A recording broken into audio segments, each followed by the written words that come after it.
Orang rakyat jelata berbilang bangsa, bahasa, budaya dan adat resamnya. Kecil besar, tua muda yang menempa sejarah tiada tara. Di sebuah negara yang masyhur, makmur, lagi kaya hasil buminya. Ini himpunan cerita pelbagai rakyat biasa yang punya semangat luar biasa, mengumpul sepenuh tenaga dan kekuatan jiwa, menzahirkan kesungguhan ketara dengan tingkat yang sama, melaksanakan kebaikan dan mengatasi apa jua cabaran yang datang melanda, agar tanah air ini menjadi lebih baik dari semalam dan hari-hari yang mendatang, serta punya upaya duduk sama rendah, berdiri sama tinggi di pesada dunia. Anggaplah cerita kita ini sebagai pengkisahan sebuah perjalanan yang berterusan dan tiada noktanya. Kami kumpul, kami susun, kami persembahkan cerita yang mengabadikan 1001 pencapaian, mencerminkan wajah sebenar kita, rakyat jelata di bumi Malaysia tercinta.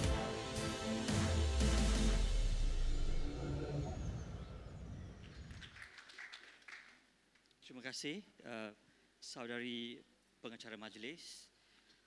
Selamat petang. Assalamualaikum. Salam sinema dan salam Hari Malaysia. Saya di sini ingin berbicara tentang filem yang telah kita tonton sebentar tadi, iaitu filem Jagat arahan Sanjay Kumar. Terlebih dahulu, saya ingin izinkan saya untuk menarik perhatian saudara-saudari tentang satu teori ataupun konsep yang mungkin tidak ada kaitan secara langsung dengan filem ini, tetapi saya cuba untuk membicarakan filem Jagat ini nak cuba untuk membuat perkaitan, connection antara konsep ini dengan naratif keseluruhan atau cerita keseluruhan filem Jagat. Ianya adalah satu konsep atau teori yang bernama tahap cermin atau mirror stage, yang dipelopori oleh seorang ahli psikoanalisis. Psikoanalisis adalah satu bidang cabang dari psikologi berkaitan dengan penelitian terhadap aktiviti minda bawah sedar atau tanpa sedar. All those activities of conscious, unconscious mind. Tahap cermin ini melibatkan peristiwa atau cerita tentang seorang bayi, sang bayi, the infant, sang bayi ini. Hubungan bayi dengan image-nya. Sang bayi ini melibatkan bayi yang berusia antara 6 ke 18 bulan macam tu. Sang bayi ini melihat image dirinya di cermin. Melihat image dirinya di cermin dan merasakan image ini adalah image yang sempurna atau lengkap. Ideal. Is a kind of an ideal image. Justru bayi ini melihat image ini lalu merasakan ianya lengkap. Tetapi pada hakikatnya, image ini bukanlah satu image yang boleh dicapai sebenarnya. Ia hanyalah satu khayalan ataupun satu bentuk imaginary. Bukan yang boleh dicapai. Jadi di sini bayi ini, mengapa ianya bukan sesuatu yang boleh dicapai? Ini adalah kerana sang bayi ini masih bayi, belum mencapai kedewasaan. Lalu dia belum memahami ataupun mempunyai satu konsep yang bernama the self atau diri, konsep diri. Justru itu, dia tidak dapat untuk menguasai tubuh dan pergerakannya. Jadi ini dilema yang dihadapi oleh sang bayi ini. Jadi bayi ini tidak boleh ini, dan lalu beliau menciptakan egonya. So ego adalah minda sedar seseorang, iaitu sebahagian daripada identiti seseorang. Jadi apa yang dilihat oleh bayi ini satu bentuk identifikasi, is a kind of narcissistic identification. Identifikasi secara narsisistik. Seperti kita melihat cermin diri kita dan kita suka dengan diri kita kan. Dan kita rasa cantik, elok dan sempurna. Itu dipanggil narsisistik. Jadi cerita bayi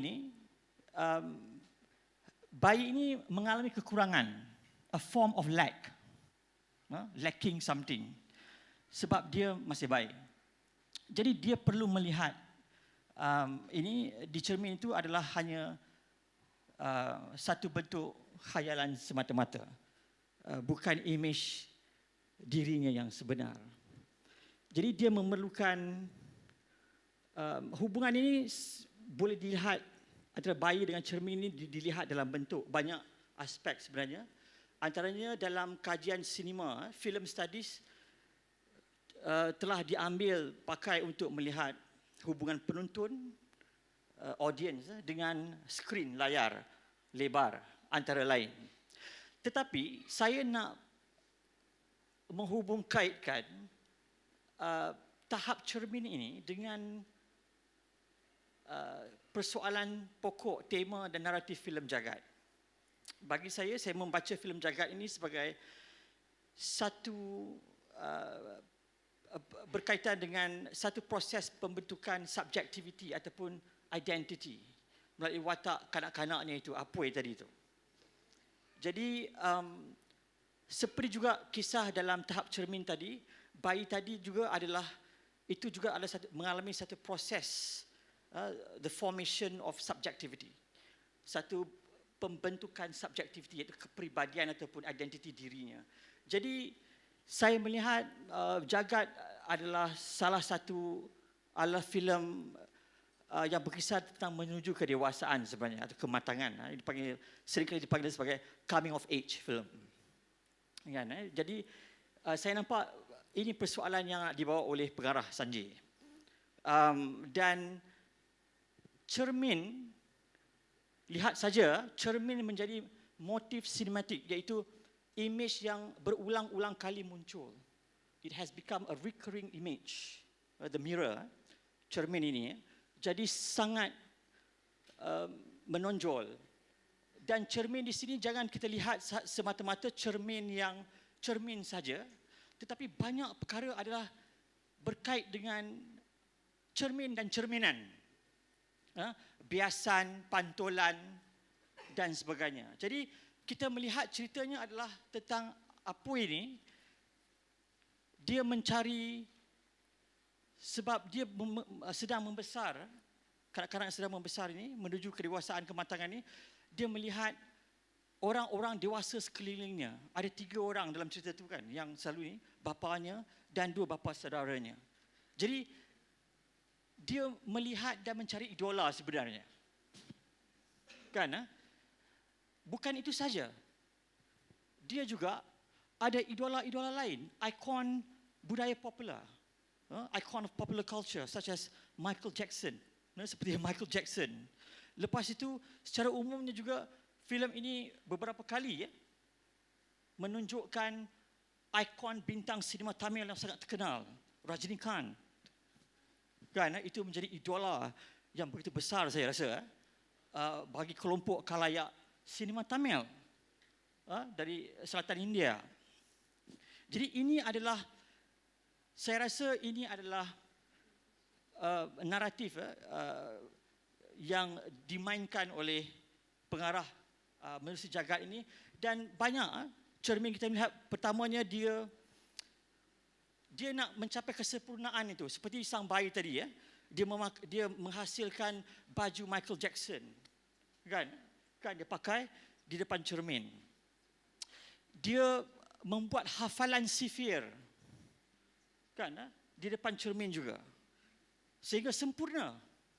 Jadi cermin ni adalah satu banyak fungsi di dalam filem ini, menjadi satu bentuk subjectivity mental bagi dirinya yang sering memikirkan banyak benda sebenarnya.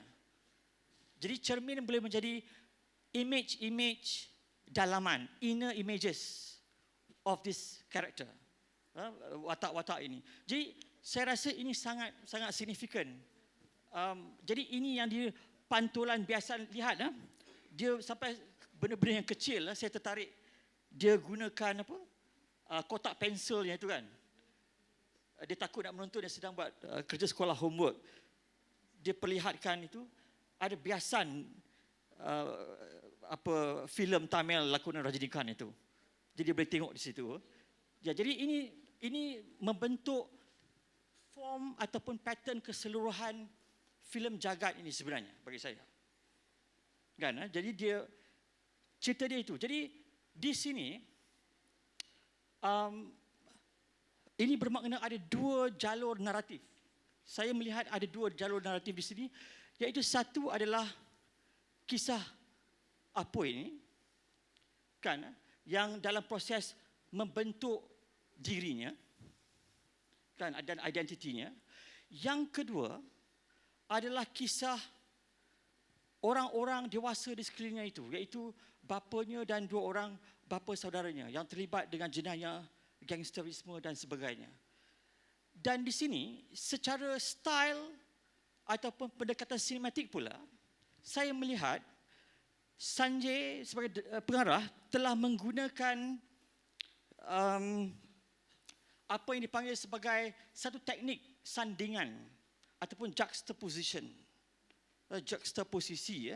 Jadi ini banyak bermain, dimunculkan sepanjang filem ini berjalan. Ini seringkali dilakukan melalui teknik suntingan.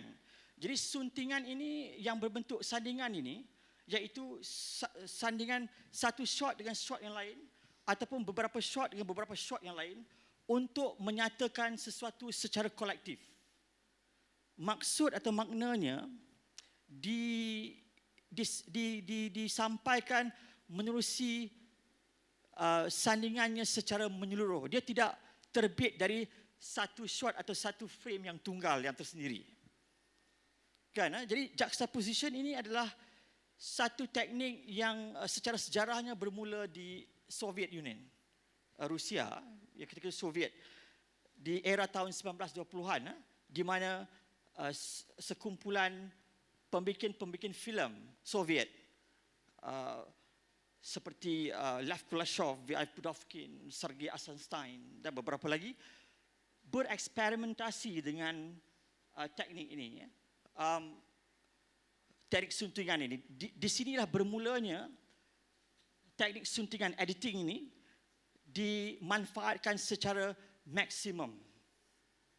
Kan? Jadi antaranya adalah sandingan shot-shot ini untuk melahirkan makna tertentu. The juxtaposition of these shots in order to produce meanings collectively, secara kolektifnya. Jadi ini adalah shot-shot yang menggambarkan sama ada menyampaikan paralelisme, ada persamaan antara satu perkara dengan perkara yang lain, keselarian, ataupun yang menyampaikan kontras, yang menyarankan kontras ataupun dialektik yang berbeza. Shot A bercanggah dengan shot B, melahirkan satu makna yang lain, shot C dan sebagainya. So ini yang walaupun filem ini secara naratifnya, kandungannya bersifat ataupun ada membawa semangat realisme sosial ataupun neorealisme, sekejap lagi saya nak sentuh sedikit. Tetapi secara estetiknya atau tekniknya, pengarah ini telah menggunakan teknik-teknik yang bersifat formalisme, yang berlawanan dengan realisme itu. Jadi formalisme ni lebih banyak mementingkan teknik suntingan dan sebagainya. Bermaksud aspek ruang dan masa, struktur kontinum ruang dan masa itu dicerai-beraikan. So penonton kita dilepas bebaskan dari struktur ruang dan masa yang sebenar. Ini berbeza dengan filem-filem yang menggunakan estetika realisme ini, di mana selalunya teknik suntingan atau editing diminimumkan. Jadi tidak sama. Jadi persoalan isu semangatnya adalah realisme sosial yang selalunya memaparkan pergelutan, kesusahan golongan-golongan kelas bawahan, kelas pekerja, tentang kemiskinan, survival dan sebagainya. Tetapi estetik Sanjay agak formalis. Ya, sebab tak semestinya filem itu juga menggunakan estetik secara realisme, seperti dokumentari dan sebagainya. Ya, itu antara perkara yang ini. Dan satu lagi adalah di mana kita meletak dudukkan filem ini. Seperti saya sebut tadi, sebagai sebuah filem yang membawa semangat neorealis ataupun realisme sosial ini. Dan ini juga secara sejarahnya berbalik kepada beberapa gerakan filem yang muncul di Eropah ketika dahulu, dan juga sebelum itu dalam sastra bermulanya apa dipanggil sebagai critical realism, realisme kritis oleh pengkritik Hungary yang berfahaman Marxis ini, Georgi Lukács. Dia ini telah melihat beberapa karya sastra atau novel, tulisan seperti Waterman, Thomas Scott dan beberapa lagi tentang konflik kelas dan sebagainya. Jadi ini telah merebak dan telah mempengaruhi pembikinan filem ketika itu. Dan seperti di Itali yang antara terawal munculnya gerakannya bernama Neorealisme Itali, Italian Neorealism, a film movement sprang up in Italy post World War II. Ini yang muncul, yang mana filem-filem dibikin secara murah, low budget, tidak menggunakan studio system, menggunakan lokasi sebenar dan memaparkan isu dan perjuangan-perjuangan masyarakat marahin, rakyat biasa ini, golongan kelas pekerja dan sebagainya, kesusahan, kemiskinan, selalunya menjadi isu atau tema filem-filem ini. Dan di Malaysia, hal ini, pendekatan ini agak perlahan. Tetapi kita sudah mula melihat dengan jagat di era-era ini, milenium baru ini, jagat. Tahun lalu kita ada filem The Shuttle Life, arahan Tan Seng Kiat, juga mengambil semangat ini. Dan yang paling baru adalah One to Jaga, arahan Namron. Jadi ini walaupun tidak ke tahap ekstrim seperti filem-filem di Eropah, Amerika Latin ataupun negara Asia tertentu seperti Filipina contohnya, tetapi ini sudah bermula, saya lihat. Jadi mungkin ini sesuatu yang ini kerana filem-filem ini juga selalunya dianggap sebagai anti-establishment ataupun dilihat secara ideological, kerana memperkatakan sesuatu ataupun mengkritik sistem ataupun institusi yang memayungi kita, seperti dalam beberapa babak, saya tertarik babak-babak di sekolah tadi, apa itu terutamanya mathematics ini. Jadi ini juga sangat ini berkait dengan ada satu konsep ideologi yang dibahaskan, iaitu ideologi antara repressive state apparatus dan juga ideological state apparatus ini, di mana repressive state apparatus ini adalah aparatus ataupun alatan-alatan yang digunakan oleh pihak pemerintah untuk menyalurkan ideologinya secara nyata, kan? Institusi dibina seperti polis, tentera, kan? Mahkamah dan sebagainya, perundangan dan sebagainya, sistem perundangan.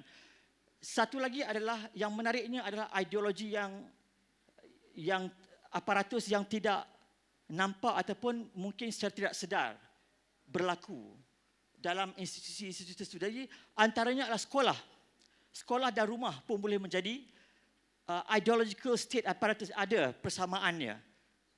Seperti ini, dalam filem ini saya nampak sekolah memainkan peranan penting sebab dan ideological state apparatus ni seringkali digunakan untuk adalah seringkali bukan digunakan, maksudnya selalunya ianya membantu mengesahkan dan juga mengekalkan nilai-nilai dan juga kepentingan pihak yang dominan, pihak pemerintah, pihak golongan elit yang dominan. Jadi kita lihat dalam sistem pendidikan pun berlaku di Malaysia ni dalam beberapa dekad ini, keutamaan diberikan kepada bidang apa. Dan kita dapat lihat tadi yang apa ini adalah seorang yang minat kepada seni, seorang yang kreatif sebenarnya. Dia bijak sebenarnya kan. Tapi mungkin dia tak suka matematik. Kan? Itu adalah berkait dengan dasar pendidikan negara kita lah. Kecenderungan matematik, sains dan teknologi dan sebagainya.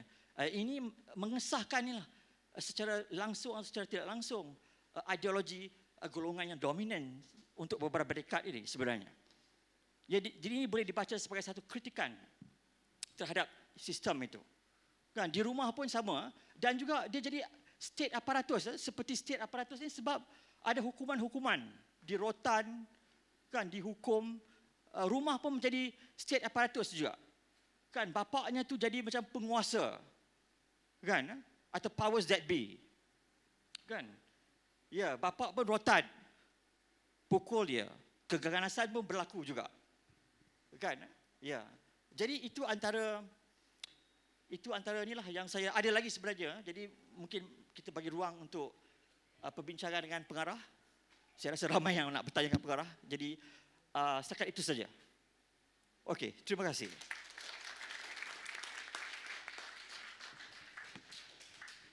Terima kasih kepada Dr. Noman Yusof tentang ulasannya bagi filem Jagat. Jadi sebelum kita memulakan sesi seterusnya, saya akan memperkenalkan moderator dan para panelis bagi sesi diskusi. Moderator kami pada hari ini akan dikendalikan oleh Fadli Alakiti. Beliau merupakan ahli Majlis Pengkritik Malaysia dan pernah bertugas sebagai editor Dewan Sastra. Beberapa hasil penulisannya dalam kajian dan esei filem juga terisi dalam buku kumpulan esei buku nota filem yang terbitan 2013. Malah koleksi ulasan dan esei filemnya dikumpulkan dalam buku tonton filem terbitan 2013. Beliau mengendali blog ulasan filem tontonfilm.blogspot.my. Dan penulisan beliau yang terbaru adalah tentang filem Munafik dan Wan Tu Jaga. Also joining us for today is Director Sanjay Kumar Perumal and Dr. Noman Yusof. And Sanjay Kumar Perumal, he is a Malaysian screenwriter, film director and producer with over 13 years of experience in the creative media industry. He first came to prominence in 2006 with his short film Taipusam, which was screened at the 36th International Film Festival in Rotterdam, in Netherlands. And in 2009, his short film Matai was awarded the grand prize at the BMW Shorties Malaysia. His debut film Jagat, which was screened just now, won Best Malaysian Film for the year 2016, making history as the first non-Malay language movie to be crowned as Best Film in 28 years, history of Malaysian Film Festival. The movie Jagat has also been screened all over the world in film festivals, such as in New York, in Poland, Hanoi, Laos, Bangalore, and still continue to be screened elsewhere. So without further ado, please join me in welcoming them up to the stage.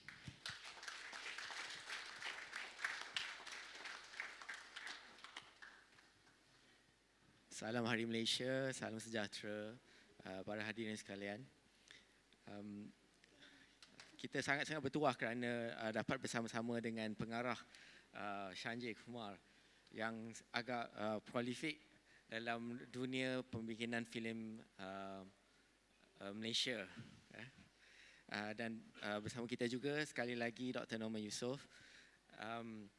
Saya sangat tertarik bila menonton filem Jagat ini pada pertama kali saya menontonnya, dan saya agak terkejut dengan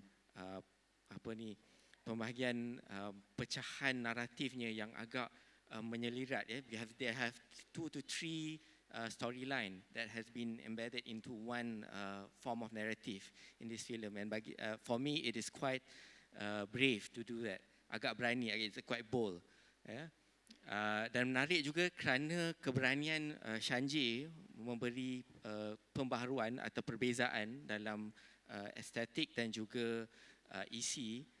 Filem ini memenangi filem Malaysia, Anugerah Filem Malaysia. It's the first time in history of Festival Film of Malaysia dalam FFM pada tahun 2016, dan ia telah mengganggu gugat tiang seri dalam Festival Film Malaysia pada tahun itu.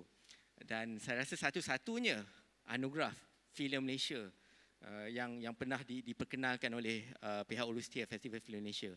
Jadi Saudara Sanjay, dengan filem yang bersejarah ini, saya ingin bertanya, bagaimana saudara sebenarnya mengutip cerita-cerita, because there are a lot of stories kan, walaupun it is related to these brothers, among them and one brother with a son, dan seorang anak. Jadi di mana cerita-cerita ini dikumpul, dan mengapa sekarang, mengapa tahun 2016 atau 2015 itu dibikin? Ya, silakan. Okay, terima kasih Cik Fadli. Sebenarnya cerita ini adalah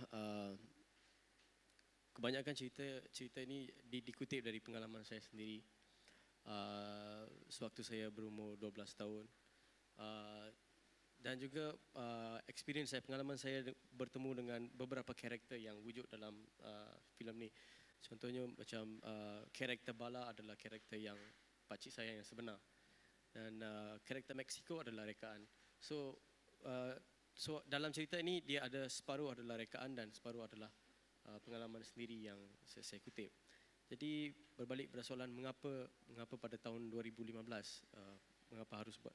Sebenarnya saya tulis cerita ni 13 tahun yang lalu. Saya tulis sinopsis dia, bukan skrip, tapi saya tulis sinopsis 13 tahun yang lalu. Tapi saya tak dapat bikin filem tu sebab di Malaysia kalau kita nak bikin filem Tamil susah. Kalau kita nak bikin filem yang tidak ada star, yang menyentuh realiti, lagi susah. So sebab tu saya ambil masa yang cukup lama untuk mendapatkan penerbit. Itu satu. Yang kedua, saya rasa saya belum cukup matang untuk buat cerita yang ada, sebab saya nak cerita ni ada few layers. Tapi saya rasa masa tu saya belum sedia untuk bercerita dalam beberapa layer. Jadi saya perlukan masa untuk jadi matang at least, dan juga untuk mencari producer. Itu yang kedua. Yang ketiga adalah pada satu ketika saya ingat susah sangat nak dapat producer. Saya kata saya ingat saya nak quit industri, saya nak buat benda lain, saya nak kumpul duit, lepas tu saya nak bikin filem. Tapi bila saya diberi tugas untuk membuat dokumentari kepada salah seorang producer kita, My Skill Foundation, bila saya jumpa karakter-karakter budak 12 tahun sekarang ni, lebih teruk daripada apa yang saya lihat dulu. So saya nampak dunia sekarang menjadi lebih teruk. Jadi saya rasa saya perlu bikin filem ini secepat yang mungkin. Sebab itu, ya, 3 sebab mengapa filem ni terhasil di tahun 2015. Ya. Terima kasih. Dr. Norman, ini mungkin nak mengambil perspektif filem India, mungkin sejarah filem India. Sebab kalau kata kita lihat filem-filem masalah, filem-filem Bollywood, atau khususnya dalam kebanyakan filem umum India, selalunya sinemanya mengangkat representatif watak-watak hero-hero atau heroin dalam filem India ni berlatarkan dewa-dewi ataupun sastra lama India, Rama, Krishna, Ganesh, idola itu dijadikan dan dimainkan berkali-kali dalam filem-filem sinema India. Jadi melihat jagat ini, kita boleh temui tak itu?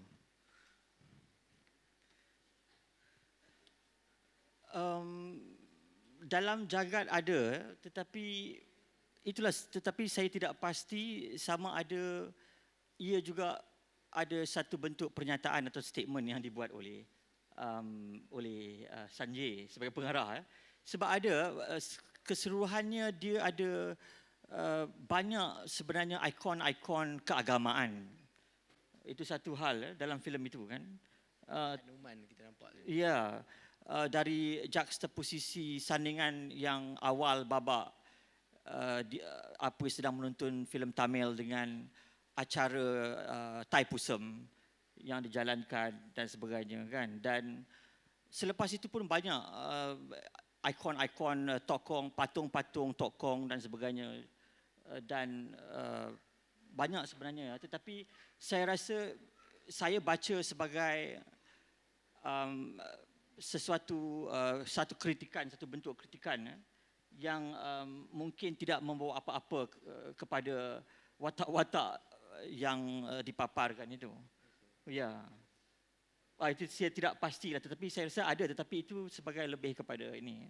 Bukan sebagai satu bentuk idola ataupun ya, itu tidak pasti jawapan saya. Okey.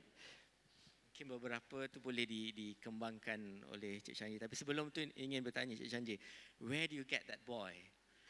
Menarik sangat sebab tengok lakonan dia kan, sangat matang, sangat menarik. Dan I think he's not a professional actor. Ya, saya jumpa dia sewaktu saya shoot dokumentari yang saya sebut tadi. Masa saya shoot, saya jumpa di sekolah Melawati, sekolah Tamil Melawati. So, dua budak ni tengah bergaduh betul. Masa kita shoot, dia orang tengah bergaduh. Ya. Ya, lepas tu saya panggil dia. Saya kata kenapa dia bergaduh? Tiba-tiba dia jadi innocent. Dia kata, bukan saya bang, bukan saya yang buat. So, saya nampak macam, tu yang karakter yang saya nak dalam apa dia. Dua kontras kan. Lepas tu saya balik, saya tanya dekat saya punya kru lah. Saya tanya, you orang rasa dia boleh jadi tak Apoy kan? Dia kata tak, dia bukan apa yang kita imagine. Lepas tu saya pun off benda tu. Tapi lepas beberapa minggu, image budak tu tak dapat keluar daripada saya punya mind. So kita tidak tahu sama ada dia tahu berlakon ataupun tidak. Kita fix saja, kita kata okay, dia akan jadi perfect. So sebelum shoot kita dapat dia hanya 3 hari sebelum shoot. Sebab dia tinggal dekat rumah jagaan anak yatim. Walaupun dia bukan anak yatim tapi dia besar kat sana. Lepas tu kita kena dapat permission dari sekolah dan banyak lagi. So dia dapat dekat kita just 3 hari sebelum shoot. Jadi sebenarnya kita tak pasti sama ada dia berlakon atau tidak. Jadi just kita bagi crash course, lepas tu on set kita coach and then kita try to dapatkan dia punya dia ni menarik sebab dia macam tanah liat. Kita boleh bentuk. Lepas tu dia akan lupa. So dia tak stiff. Kadang-kadang kita ambil 40 take dan kita choose yang terbaik. Kadang-kadang dia boleh bagi just like that. So kadang-kadang dia akan ambil. So kita just kita punya schedule kita adjust untuk follow dia punya style. Nampak sangat budak itulah teraju utama filem ini. Dr. Norman, interpretasi Dr. Norman tadi menarik yang melihat tentang cermin tu. Tapi saya ingin bertanya jika ada babak yang Dr. Norman rasa memang ini satu sinema yang paling menarik yang Dr. Norman dapat lihat berlaku pada tahun 2016 dalam filem Malaysia, yang mungkin Dr. Norman nak kongsikan bersama kami. Maksudnya dalam menarik filem Jagat tu, dalam filem Jagat. Ada tak satu babak yang mungkin menarik, semacam satu benda yang betul-betul Dr. Norman kata, ini satu benda yang sangat mengujakan bagi Dr. Norman. Sebab saya teringat yang menariknya, saya tak tahu kalau Shanji dengan sengaja atau tidak sengaja, ada satu babak yang walaupun kita tak nampak kereta api bergerak tu, tapi saya ini mengena-ngada lah ni, pengkritik filem mengena-ngada lah ni, melihat ada homage terhadap Satyajit Ray, bapa neorealism dalam dunia sinema India. Jadi saya macam, okey, ada satu kat sini. So ada yang menarik ni yang sedang Cik Shanji nak nyatakan kat sini. Mungkin Dr. Norman ada selain daripada tu. Saya lebih tertarik seperti saya kata tadi yang sandingan short-short itu yang banyak menyatakan persamaan ataupun kontras antara lihat saja yang pertama tu, selepas babak pertama tu ada imbas kembali apa sedang menonton filem kan Rajinikanth tu, lepas tu disandingkan dengan babak Kavadi, Thaipusam dan sebagainya itu kan. Jadi saya rasa saya rasa itu antara yang menarik dalam filem ini sebab dia menyatakan tentang ritual kan, satu yang tetapi kontras sebenarnya, satu spiritual, satu lagi adalah ritual sebab diulang-ulang banyak filem Rajinikanth kan, ritual filem Tamil ini yang menjadi escapisme, is a form of escapism kan, kalayaknya kan, terutama mereka yang dalam kemiskinan dan sebagainya untuk melepaskan diri dari realiti buruk sehari-hari itu. Jadi ini antara babak-babak yang babak-babak terakhir itu juga menarik. Sentiasa ada selari kan, keganasan bapa saudaranya kan, dipukul dengan Apoy juga terlibat dengan budak-budak sekolah juga terlibat. Jadi di sini sebenarnya dan juga shot-shot framing yang tidak disandingkan pun secara tersendiri, secara tunggalnya juga saya rasa signifikan sebab saya rasa Sanjay bercerita menerusi teknik dan juga elemen formal cinema kan, shot, framing, komposisi shot dan juga suntingan. Saya rasa dia menyampaikan dalam filem ni banyak yang ditunjukkan dan dia tidak banyak memberitahu. Ini adalah ciri-ciri filem yang baik. Kan? Pengarahnya lebih menunjukkan. Kan? Jadi dia tak beritahu. Walaupun ni pun dia guna, kalau dia tak guna visual, dia guna soundscape. Kan? Ada dicorong radio ke TV, radio kan. Ada kan berita ketika era 90-an itu kan. Dr. Mahathir, Perdana Menteri yang dululah, bukan yang sekarang, dan Datuk Seri Sami Velu kan berjanji ke apa untuk komuniti India untuk apa nak membantu dan sebagainya. Itu semua, tapi dialog-dialog watak-wataknya tidak memberitahu, tidak berkutubah. Mereka tidak preach kan. Itu yang saya rasa sangat menarik dan sangat signifikan dalam konteks sinema. So sekurang-kurangnya Sanjay memahami medium sinema ini. Tahniah Sanjay.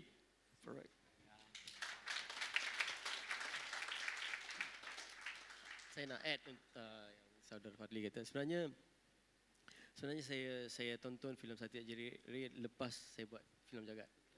Ya, saya kenal tapi saya tengok filem Apu Trilogy dan juga saya kenal mengenai Soviet montage just selepas saya bikin Jagat. So yang scene kereta api itu experience saya yang pernah cuba untuk derail kereta api. So yeah. Jadi cerita ni sebenarnya saya tak faham sangat teknik filem sebenarnya. Kat Jagat ni semua ni adalah luahan, experience dan juga kemarahan. Jadi saya gunakan pengalaman dan kemarahan menerusi teknik yang saya kenal, itu saja. So saya lepas saya bikin filem, lepas tu saya start untuk tengok filem Satya Jari sebab bila kata Apoy dengan Apu dengan ada short train. Sebenarnya Apoy ni kalau family India dia akan panggil Apu ataupun Apoy ataupun boy. Yang Apoy ni berasal daripada Chinese, Aboy. Aboy dia jadi Apoy. Amoy dia jadi Amoy. So benda ni yang saya cuba bawa. Tengok-tengok dia ada persamaan dengan sekarang baru saya start untuk tengok filem-filem neo-realist actually. Ya. Satu perkara yang mengejutkan dan perkara yang lagi satu mengejutkan rupanya Sanjay lah yang jagat di sini. Para hadirin sekalian, kalau para hadirin sekalian lihat di poster tu, saya ingin nak bertanya, I'm doing a statistic here. Saya ingin nak bertanya, berapa ramai yang rasa, who do you think that budak Apoy sedang ada dititip di mulutnya tu? Adakah itu rokok? Berapa ramai tahu itu rokok? Berapa ramai yang angkat tangan? Oh, okey. Rasanya apa yang dia tengah letak dalam mulut dia tu?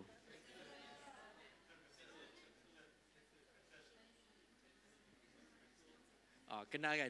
Kenapa poster tu macam tu, Cik Sanjay?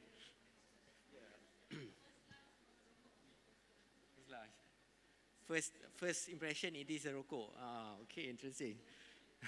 Ini juga sebenarnya apa orang kata kiasan impak yang Saudara Shanji nak tunjuk, yang ini show tapi ada kiasan di sebalik tu atau mainan di sini, dan juga kritikan sebenarnya yang akhirnya capai pada tahap kritikan Cik Shanji. Menarik, boleh mungkin ulas kenapa poster ini yang digunakan? Sebab saya dapat image ni few years back. Image ni tiba-tiba dia timbul. Dan saya rasa macam saya marah sangat dengan sistem pendidikan sebenarnya. Saya cukup marah. Sebab saya rasa sistem pendidikan ni dia telah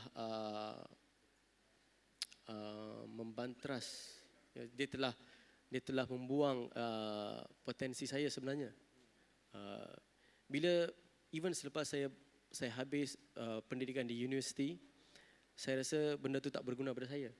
So saya terpaksa erase semua benda tu. Saya kena belajar balik, belajar dari dalaman, bukan belajar dari luar.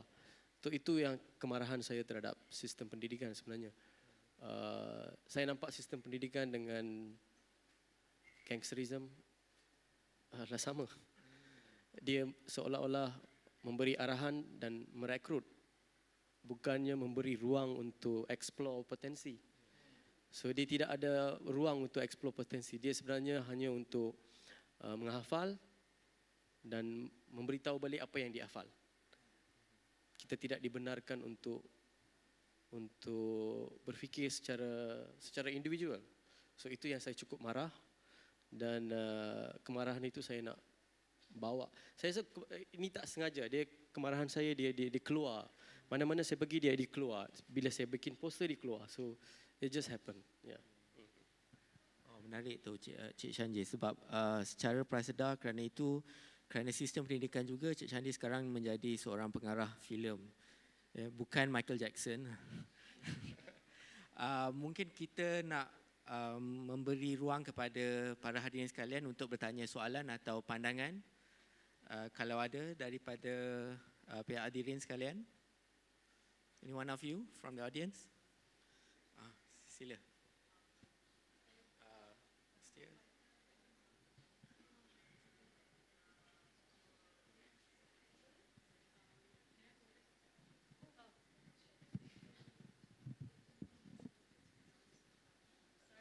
Duduk saya ada beberapa soalan sebenarnya sebab peluang yang sangat mahal. First, simple questions. First, can you elaborate on the Jodol film? Because honestly, myself, I don't understand the definition of the word jagat.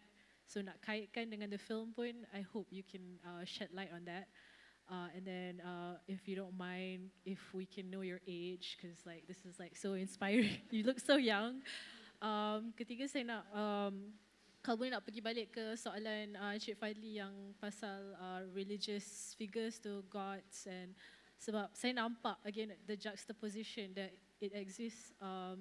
Ada satu scene where saya tak ingat sama ada maybe the mom tengah semayang and then or you nampakkan shot of muka Dewa Dewi, but ada sound of lagu praising Rasulullah SAW.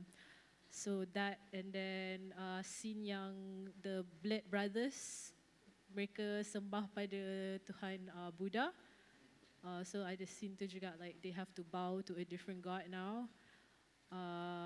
So tu, that's soalan saya. So nak elaborate on pasal religious figures tu. Yeah, thank you.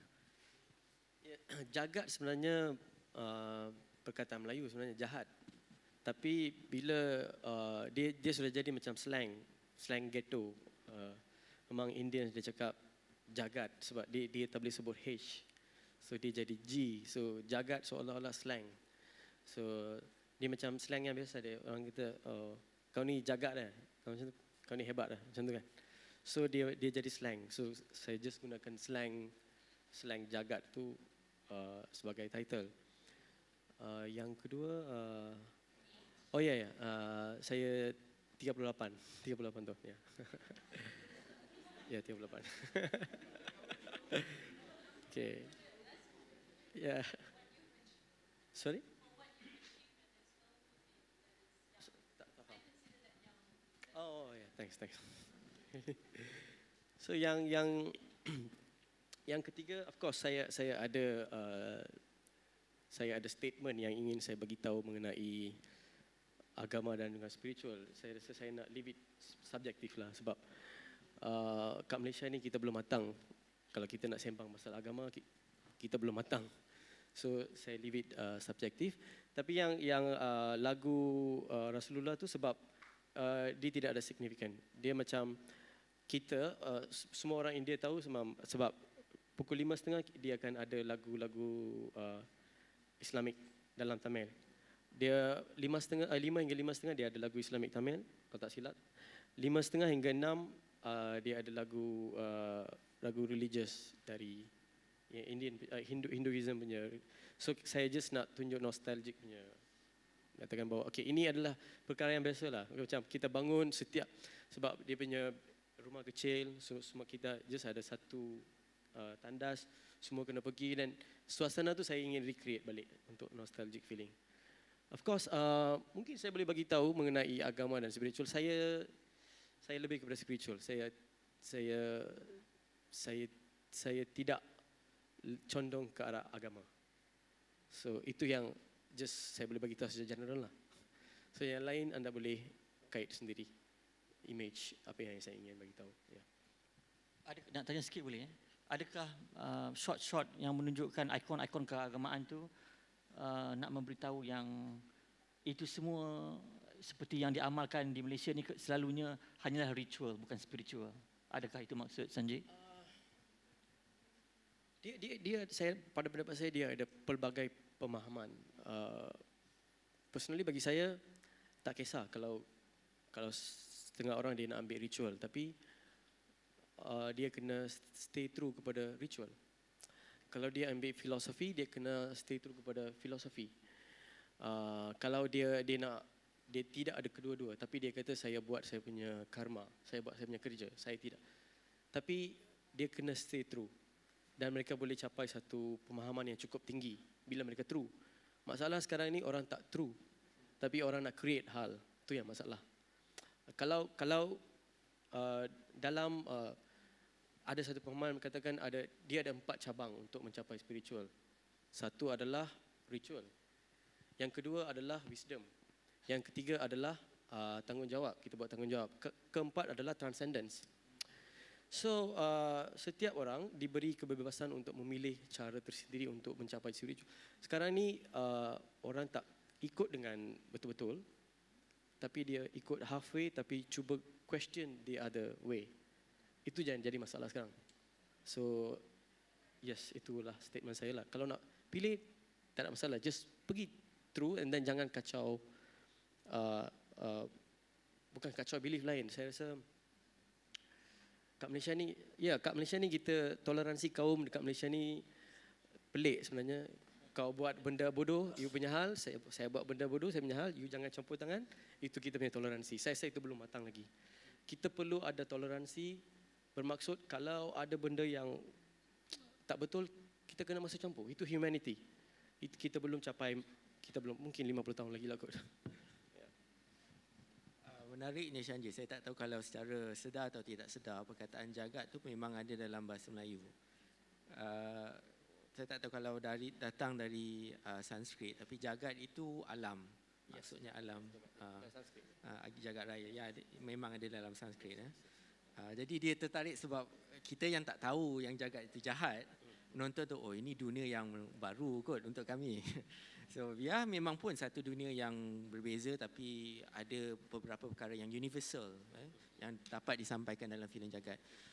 Baik, tuan-tuan dan puan-puan, kalau ada soalan atau pandangan lagi yang boleh kemukakan, sila kemukakan.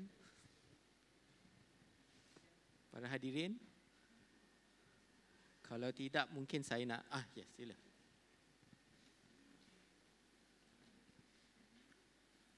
You told us that you wrote the synopsis of this film 13 years back. Right now, once you decided to make the film, how long did it actually take you to make the screenplay? Because there's very few films that I've seen where you actually see the characters grow I've seen a film, Godfather, and films like Pudupete. That's where you've actually seen the characters grow from the start to the end. There's a big difference. You see a maturity in them. I see the same thing in this film, and I think you're a really mature film director. I just want to know, how long did you actually take to write the screenplay for this? I think 1 month, if not mistaken. 1 to 2 months. It was easier for me for a certain extent because the story was growing inside my mind for so long. So when I wanted to write the script, it was a little bit easier for me because I've been developing it unconsciously in the mind. So yeah, like pretty much like 2 months. Okay, Dr. Norman, ada perkara yang agak saya teringat. Mungkin kita ingat filem Cimancalai oleh Deepak Menon. Dan melihat pada jagat ni, dia macam perkembangan selepas Cimancalai tu. Sebab Cimancalai memang latarnya di estate dan ini di luar estate. Mungkin ada pandangan Dr. Norman tentang. Ya, saya tak sebut tadi. Ada lagi. Bermula milenium baharu, muncul pengarah-pengarah disebabkan oleh pendemokrasian teknologi digital ini kan. Banyak pengarah-pengarah yang digelar pengarah independen muncul. Menghasilkan filem-filem yang berbajet rendah dan sebagainya, dan dihasilkan pula dalam pelbagai bahasa. Di situ bermulanya. Bermula 1999. Jadi ada seorang pengarah bernama Deepak Kumaran Menon telah menghasilkan 2 buah filem yang saya pernah tonton. Cimancalai, kisah seorang gadis di estate yang mengimpikan untuk memasuki universiti, melanjutkan pelajaran, tapi dikekang oleh kemiskinan. Tahun 60-an, latar ceritanya in the 60s, tahun 60-an. Selepas itu, Deepak menghasilkan sebuah lagi filem Chalangge tentang seorang kanak-kanak Tamil di Brickfields. Juga mengimpikan untuk menjadi seorang penari tradisional, tarian India tradisional ini. Jadi ini antara filem-filem yang awal. Dan bila disebut Satyajit Ray ini, pengarah Bengali dari India ini, saya nampak macam Cimancalai lebih dekat dengan semangat Satyajit Ray, filem-filem Satyajit Ray sebenarnya daripada Jagat. Ya, Jagat, itu saya kata tadi, Jagat secara estetiknya formalist. Kalau kita melihat itu dia, tetapi itu biasa dalam filem-filem hari ini. Pengarah tak secara sempit cuba untuk mengkategorikan filmnya realisme, filmnya formalisme. Tak macam itulah. Mereka buat saja, ada cerita dan sebagainya kan. Jadi ya, itu, dan konsep-konsep ini juga sangat fleksibel, sangat dia tidak cair dan dia tidak statik, dinamis ya, sentiasa dinamis. Dan bila sebut filem-filem yang dipengaruhi oleh realisme ni banyak jenisnya, banyak pendekatannya, banyak ni kan. Dari sinema India dulu sampai sekarang kan, Salam Bombay, Mira Nair apa semua tu kan. Sinema Malayalam, Adur Gopala Krishnan, pengarah hebat dari Kerala, my favorite director. Memang sangat mengagumkan filem-filem Adur Gopala Krishnan ini. Sampai Latin America, Brazil terkenal dengan filem-filem ini. Pixotti arahan Hector Babenco tentang kanak-kanak gelandangan dan sebagainya. Dan di Asia Tenggara, sinema Filipina. Memang banyak aliran dan juga pendekatan neorealisme ni. Ya. Jadi itulah sebenarnya sebelum itu pada tahun 1980-an sudah ada, tetapi tidak banyak. Salah sebuah filem mungkin saudara-saudari pernah menonton, Kami, arahan Patrick Yeo dengan Sudirman Haji Arshad. kami ada percubaan untuk itu, tapi disulam masuk dengan elemen melodrama yang kuat. Sebuah lagi filem adalah adaptasi novel Syahrul Ahmad, Ranjau Sepanjang Jalan, tentang kemiskinan sebuah keluarga petani, iaitu antara di tahun 80 sudah ada percubaan, tapi terhenti selepas itu, sehinggalah milenium baru munculnya pengarah-pengarah inilah, termasuk Sanjay.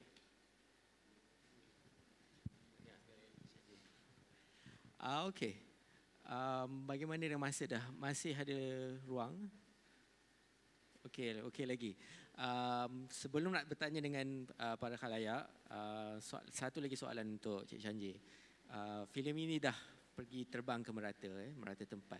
Saya tertarik ingin tahu apa pandangan audiens di luar negara bila mereka menonton filem Jagat ni. Adakah berbeza dengan mata pandangan penonton tempatan? Dia yang menariknya, rata-rata ke mana-mana saya pergi, mereka berikan reaksi yang sama sebenarnya. Bila saya di Hanoi, one of my translator, dia kata dia boleh resonate dengan karakter Apoy sebab dia punya parents pun suruh dia belajar. Sebab just education adalah satu key untuk keluar daripada kemiskinan.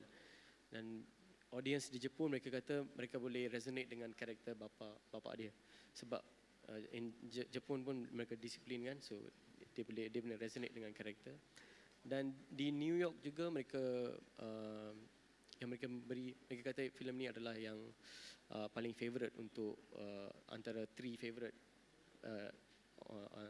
tahun 2016. Dan mereka kata ada similarity dengan Truffaut, filem Truffaut. 400 Blues. 400 Blues. Itu pun saya tengok lepas. Saya tak kenal Truffaut sebenarnya. Sebab rata-rata mereka boleh resonate dengan dilema karakter tu. Central dilema tu mereka boleh relate dan mereka boleh faham. Itulah reaction. Reaction.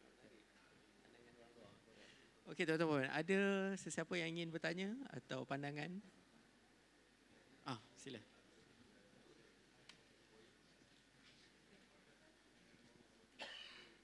Hai, Assalamualaikum and hello. Nak tanya, buat screenplay tu, ada tak terfikir macam brainstorming idea about story ni? Ada macam fikir kalau buat cerita ni macam tak lepas lembaga penapisan filem, macam terikat dengan cerita popular. Maksudnya kat sini macam kita ada scene-scene yang memang kita ada certain tu mungkin tak lepas LPF, but Cik Sanjay still tulis juga dalam tu. So macam okay, just go on je lah. So macam saya nak cakap, saya sebenarnya screenplay student. Saya macam terikat dengan LPF punya pegangan. So bila saya make an assignment to make a screenplay, saya macam lepas aku cerita ni, best cerita aku ni okay, but macam tak Jagat, cerita want to jaga, but boleh je buat, masalahnya. But ada certain orang yang mendidik saya juga macam tak support saya punya idea, like LPF tak lepaskan awak punya ni. Macam saya macam kadang-kadang down je. Saya tak salahkan diorang, mungkin dia nak membentuk saya jadi yang terbaik lah. Itu saja. Terima kasih. Saya rasa yang macam dia berbalik kepada intention sebenarnya. Sebab saya LPF still okay, saya RTM punya sensor lagi hebat. Sebab saya pernah buat rancangan TV untuk RTM. Bila kita buat untuk RTM, sebab filem Jagat ni saya pernah propose untuk dibuat sebagai telemovie. Memang sah tak lepas. Sebab dia kata kat Malaysia tak ada orang India yang miskin. So tak lepas di RTM. Lepas tu, tapi saya dapat training sebab saya cuba cabarlah kan. Masa kita buat untuk RTM, apa-apa yang mereka suruh tak boleh buat, kita buat. End of the day, bila kita sampai, kalau benda tu engaging, panel dia bagi lepas. Dia kata, okay tak apa benda ni. Bila content tu tak engaging dan dia rasa dia sudah boring, dia ada sebab untuk cari, so selalunya akan kena lah. Yes. macam filem Jagat ni saya rasa saya kena terima kasih kepada LPF juga sebab surprisingly dia punya panel dia kata filem ni cerita yang penting, so kita tak nak censor. Kita takkan censor satu pun scene, tapi kita akan bagi 18. Terpulang kepada saya, kalau saya nak censor, lepas tu jadikan dia sebagai umum ataupun saya nak bagi 18. So saya just pergi kepada 18. Dia kata kita takkan potong. Sebab dia kata dia faham kalau saya potong, benda tu akan ganggu. But again, cerita James Bond boleh masuk, cerita Kabali boleh masuk, dia dapat U. Itu yang saya marah. Yes. Silakan.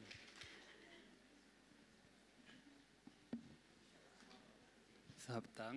Saya tak terfikir nak cakap tadi, tapi student saya bercakap tadi, saya nak balas balik.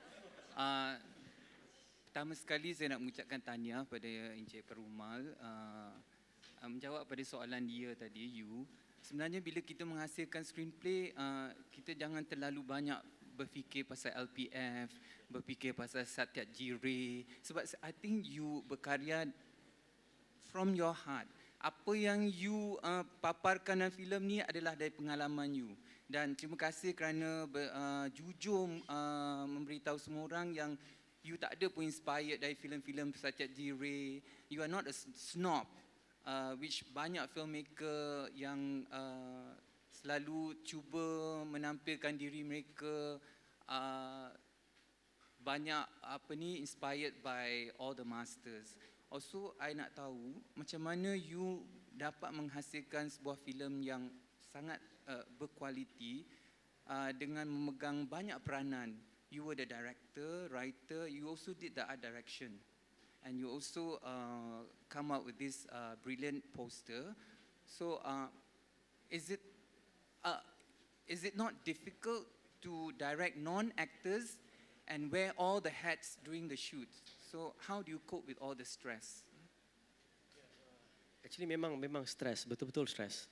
Kalau saya fikir sekarang pun saya akan jadi stres. Tapi but again dia pengalaman yang cukup indah lah. Kadang-kadang benda yang stres kalau kita fikir balik benda tu adalah pengalaman yang indah. Pertama sekali saya tidak ada choice. Kalau saya ada choice, saya boleh pergi dengan luxury. Sebab saya tidak ada choice dan saya terpaksa buat benda-benda tu sebab memang tak ada choice. Pertama sekali, kalau kita tidak ada choice, kita terpaksa juga buat end of the day. Sebab saya tak nak bagi alasan. Bila saya tak nak bagi alasan, saya terpaksa buat. Jadi memang benda tu susah, tapi kadang-kadang dia nampak berbaloi. Ya. Sebab bila you cakap tak ada choice tu adalah disebabkan oleh financial constraint ke you tak dapat orang yang katalah art director yang dapat memenuhi kehendak you? Sebab I think you did a brilliant job bab art directing dengan poster and all that. So is it because your standard is very high, you tak dapat jumpa orang yang boleh memenuhi vision you? Is it dua-dua sekali sebenarnya, dua-dua sekali. Sebab kita punya budget around 280,000. Tapi kalau ikutkan, kalau kita calculate, budget sebenar adalah 680. So kita kena terpaksa buat dengan half of the budget. So bila kita buat half of the budget, kita kena cramp lah. Tak banyak yang kita boleh buat, itu satu. Yang kedua, of course, saya tidak dapat, kita satu kekangan dari modal dan satu lagi kekangan daripada talent. Orang yang saya betul-betul impress dengan my teammate. Sebab tu saya terpaksa campur tangan dalam banyak bidang. Saya tak suka sebenarnya, tapi saya terpaksa untuk selamatkan filem. Yeah. Okay, so you end up still alive making a film. Sebab orang cakap kalau buat satu filem tu dia lebih stres pada mengawinkan 10 anak perempuan kan. Okay, so okay, tahniah juga sebab anda berjaya menang Best Malaysian Film Non-Malay Language. Saya nak tahu kenapa tak ada watak Melayu dalam filem you? Ada pun satu je sebagai informer dan tak ada dialog. Apakah dunia jagat ni tak ada orang Melayu? Sebab di Hollywood pun now they fight for diversity. So saya tengok ada watak Cina, tak watak India, tapi watak Melayu cuma sekelip mata saja. Is it disengajakan ataupun memang di perkampungan tu tak ada orang Melayu? Yang first kali yang saya nak ucap terima kasih kepada ramai like macam Encik Fadli semua kan, ramai yang berjuang untuk filem Jagat sebenarnya, memberi semangat kepada saya untuk turut sama untuk berjuang.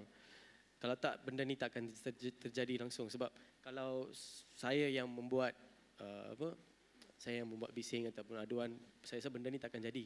Bila benda ni jadi seolah-olah macam movement, sebab tu kita boleh dapat dalam kategori, ataupun mungkin kita memang disenaraikan tapi tidak disenaraikan untuk kategori yang utama. So ini bukan tugas saya sendiri, ramai kita punya affiliate yang turut berserta lah. So saya ingin menggunakan kesempatan ini untuk mengucapkan terima kasih. Ya.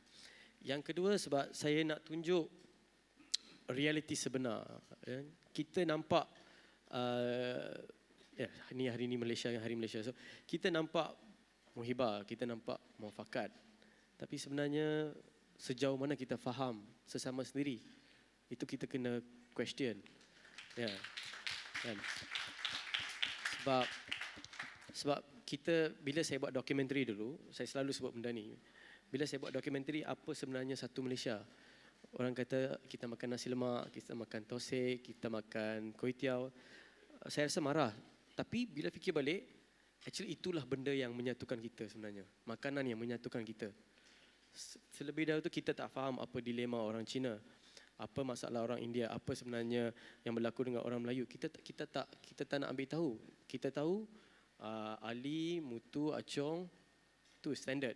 Baju Melayu, baju kurung, baju India, vesti dan jipar, orang Cina pakai chongsam. Selebih dari itu kita tak faham. Kan, itu yang saya nak, bila saya tinggal di kampung Setinggan, so kampung Setinggan tu majoriti orang Cina dan orang India. So kita memang tak nampak orang Melayu. Bila saya pergi sekolah, saya ada kawan Melayu. Tapi di kampung itu memang jarang untuk jumpa orang Melayu. So itu realiti kita, bagaimana kita dipecah-pecahkan oleh British dan masih lagi berterusan sampai hari ini. So itu yang saya ingin tunjukkan dalam, bila saya buat program untuk RTM, kebanyakan orang akan sengaja letak karakter Melayu, karakter Cina, karakter India untuk sebagai pelengkap. So saya benci benda tu untuk meletakkan sebagai pelengkap. Ya. Okay, terima kasih. Awak sangat matang for your age, you are very matured. So saya rasa pengarah filem Tamil memang tak ramai di Malaysia. So you only bersaing tak macam Vivana Perumal tu, are you related to her? Tak, saya selalu dapat question ni. Tapi sinema dia sangat different. Dia ada song and dance, is the full masalah punya filmmaker. So what do you think of filmmaker macam tu? Sebab I rasa you filmmaker yang berfikir lah. So apa pendapat you? Dulu saya cukup benci dan cukup marah dengan mereka. Lepas tu saya dah peace dengan saya punya self. Saya tak nak marah. Kenapa awak benci dia orang? Bukan benci dia orang, tapi saya benci hasil karya dia orang. Yes, saya benci. Tapi sekarang tak. Saya sudah peace, itu adalah hak mereka dan saya tak nak campur tangan. Yes. Okay, terima kasih. Ada soalan-soalan lain daripada hadirin? Sila. Khalayak ramai hari ni. Cik Sanjay, full house hari ni. Tahniah. Jadi nak tanya ni satu-satu. First of all, congratulations Director Sanjay for giving such a film to the Malaysians. And hi, the moderator Fadli, and hi, Mr. Dr. Norman. And I have two questions to Dr. Norman and Mr. Sanjay. Dr. Norman, as a Malay audience perspective, what messages you receive from viewing or watching this movie Jagat? And Director Sanjay, and as we all Indians know that versatile actor from India and Tamil Nadu, Nasser, has appreciated your film and he requested you to screen the movie at Tamil Nadu. So, do you have any idea to screen at Tamil Nadu this movie? Thank you. All right, thank you so much for your question. As a Malay audience, I love watching films. I watch all types and all sorts of films, regardless of their national cinemas or languages, you know. And I personally love films that depict the ethnic minority, the marginal and ethnic minorities. And I don't have any problem with that. Then I think it will help me understand them better, you know, in many ways. So I think we should, I think Malaysian cinema should explore and should address and depict more stories that deal with ethnic minorities in Malaysia. Because as I think we all know, many of them are underrepresented in our films. Yeah, I think directors like Sanjay and the rest, I think have started something noble, I think, you know. Yeah. Okay, berbalik pada question tadi, pada pendapat saya sendiri, saya tak lihat, of course filem ni filem dia language dia Tamil.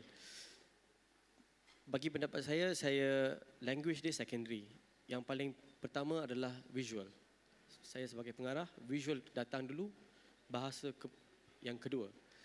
Jadi saya melihat filem ni sebagai filem, of course kita menggunakan bahasa Tamil, tapi filem Malaysia. Jadi saya tak nampak,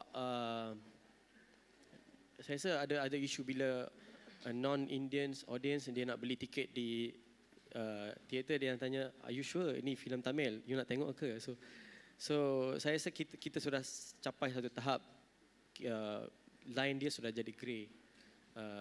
Jadi even filem Jagat, orang dari kawan-kawan saya dari India pun dia tak boleh layan sebenarnya, sebab jiwa dia lain. Dia bahasa Tamil tapi jiwa lain actually. Sebab tu saya gunakan muzik Nusantara, sebab saya nak feel Nusantara dalam filem ini. So percubaan ini adalah combination untuk cantumkan beberapa benda yang sedia ada untuk menjadi benda yang lain. Benda hybrid. So bagi saya ini adalah hybrid. Dan yes, ada percubaan untuk membawa filem Jagat ke Tamil Nadu. Presiden seniman di India dia memang selalu promote Indians yang berada bukan dari India perlu membuat filem mengenai image mereka. So dia nak bawa, tapi masalah kita tak cukup 2 jam. Mereka perlukan interval in between. So sebab itu kita dia orang tanya boleh tak saya prolong filem ni untuk jadikan 2 jam. Saya kata tak boleh. Ya, saya juga kongsi sedikit ya. Saya sering ditanya bila ke pawagam membeli tiket untuk filem Tamil, sama ada Tamil dari India Selatan atau dari Malaysia. The girls at the ticket counter always ask me, abang, ini filem Tamil tau. Saya kata, saya tahulah. Terima kasih. Ada soalan lagi para hadirin? Atau ingin memberi komentar yang atau reaksi kepada apa yang sudah diutarakan oleh Encik Sanjay atau Dr. Norman? Sesiapa? Saya mungkin nak tanya soalan yang sedikit gatal lah kepada Encik Sanjay. Ini berkenaan filem selepas Jagat, Kabali, is it? Saya nak tanya, kalau sebab ura-ura yang saya dengar lah, ada khabar-khabar angin yang mengatakan para pembikin filem Kabali itu sudah menonton Jagat sebelum dia membuat Kabali. Adakah ini benar atau ini hanya khabar-khabar angin sahaja? So, ini ada satu perkara lah yang orang kata cakap-cakap yang berlaku dalam kalangan peminat filem. Mungkin director dia ada jumpa saya sebelum dia bikin yes. Sebab dia datang, dia jumpa ramai orang juga. So dia tahu, dia dengar saya tengah buat filem mengenai gangsterism. So just casually kita tengah borak. And then saya ada bagi filem Jagat short film yang sebelum ni. So saya nampak ada persamaan dari segi karakter dan juga production design dari short film yang saya bagi DVD pada mereka. So itu saja. Kita orang jumpa dalam few hours, kita sembang and then that's it. Yeah. Itu ada satu perkara baru. Tapi jangan war-warkan di luar lah. Ada sesiapa lagi nak tanya? Tak ada? Okey, doktor. Ada? Tak ada. Mungkin soalan terakhir lah kot. Masa pun sudah sedikit mencemburi kita. Mungkin Dr. Norman, kata-kata akhir tentang filem Jagat dan apakah boleh dikatakan ini adalah suara sinema Malaysia yang orang kata boleh menjadi contoh untuk kita membuat banyak lagi filem-filem yang sebegini. Sebab saya sebenarnya menunggu sangat filem orang asli. Saya berterus terang. Sebab sudah lama dalam tahun 50-an 40-an tak silap saya Gadis Cinta Rimba. Cinta Gadis Rimba. Antara filem-filem awal yang dibikin dan kemudian tidak ada lagi representasi filem tentang orang asli yang malah itu orang kata satu kacamata yang boleh dikatakan citra tempatan sebenar untuk filem Malaysia. 5 minit untuk Dr. Norman dan 5 minit juga untuk Shanjay kalau ingin berkongsi tentang projek yang seterusnya. Ya, silakan. Tentang filem-filem yang membuat pemaparan atau representasi golongan-golongan lain yang belum kita lihat atau jarang kita lihat, itu menjadi harapan. Saya rasa bukan saya saja, ramai pihak lah yang ingin melihat sinema Malaysia lebih representatif, lebih mempelbagaikan pemaparan komuniti-komuniti ataupun kelompok-kelompok sosial yang lain yang lebih luas. Tetapi perlu diingat juga seperti yang disebut oleh Sanjay tadi, khalayak Tamil sendiri pun sukar untuk menonton dan mengapresiasi filem Jagat ini. Jadi di situ saya rasa perkara yang lebih penting adalah apresiasi filem itu sendiri. Ini berkenaan dengan hal pendidikan. Jadi kita kena fikirkan bagaimana untuk kita menyemarakkan budaya filem ini menerusi apresiasi filem. Saya rasa ini yang khalayak masyarakat Malaysia perlukan hari ini. Kita boleh saja melahirkan pengarah-pengarah hebat, 100, 200, 1000 pengarah. Tetapi kalau tidak ada khalayak, saya rasa kurang berguna. Kalau khalayak tidak dapat mengapresiasi filem, selain filem boleh menjelajah ke luar negara, okey. Tetapi khalayak di Malaysia ini pun perlu dan dapat mengapresiasi filem dengan baik. Itu kata-kata terakhir dari saya. Terima kasih. Actually, sebenarnya ada sebuah filem dan title dia Asli. Dia keluar tahun lepas. Yes, tapi lepas. Director dia Chinese. Tapi yang pelakon dia semua adalah dia mix crowd. Dia ada dia gunakan non-actor from orang asli sendiri. Ya. Saya tahun ni, tak silap saya, berapa bulan lepas? Tak, tahun lepas. Ya, tahun lepas. Tak silap, ya. Yang berkenaan dengan projek yang seterusnya, saya ada plan unofficial trilogy. Dia dalam crime and gangster. Tapi dia bukan secara langsung trilogi kepada Jagat. Dia just alam yang berbeza dan untuk medium-medium yang berbeza. So, dan ada juga satu lagi kisah yang betul-betul bertentangan dengan trilogi ini. Tapi menggunakan sosiologi kaum India, tapi filem dia lain daripada Jagat. So kita ada beberapa projek dalam development sebenarnya. Yes. Terima kasih Cik Shanjay, terima kasih Dr. Norman. Mari kita berikan tepukan yang gemuruh kepada kedua-dua panel pada hari ini. Tahniah. So, filem kita, wajah kita, yang buruk dan yang tak sempurna itu datang daripada saya, yang baik dan sempurna dan kuat dan yang terbaik itu datang daripada Tuhan semesta. Terima kasih sekali lagi dan Assalamualaikum warahmatullahi wabarakatuh. Terima kasih.